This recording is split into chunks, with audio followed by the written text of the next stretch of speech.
on est parti de phares sur lesquels on avait des agents qui étaient en permanence sur le phare avec des équipements qui ont évolué.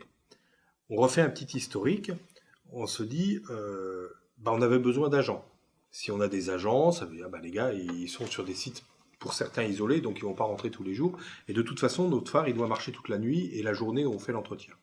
Donc en gros, on avait des équipes qui fonctionnaient en 3-8 et on avait beaucoup de monde. Sur des sites isolés, il faut les loger. Deuxième point, on est passé de technique feu à pétrole, ensuite électricité avec des groupes électrogènes. Petit à petit, on évolue. Les phares à terre, on les branche sur le secteur. Par ailleurs, les automates ont considérablement évolué.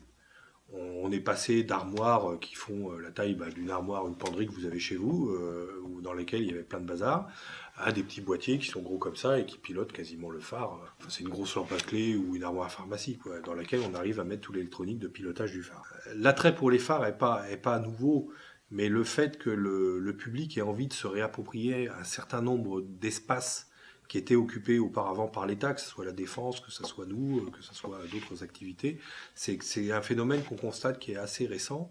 Et là, on peut répondre à cette demande. Puisqu'on libère de l'espace, on n'a plus besoin sur l'ensemble du phare de protéger le site parce que on a des équipements auxquels il ne faut pas que tout le monde tripote.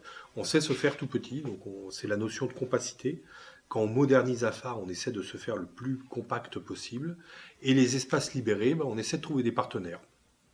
Parce qu'il est hors de question que nous exploitions l'ouverture au public de ces objets, mais dans la mesure du possible, on va s'associer avec des collectivités territoriales, des associations, on n'a pas d'a priori, voire des opérateurs privés, ça existe sur certains phares, pour ouvrir ces objets au public. Donc c'est le phare, mais c'est le site.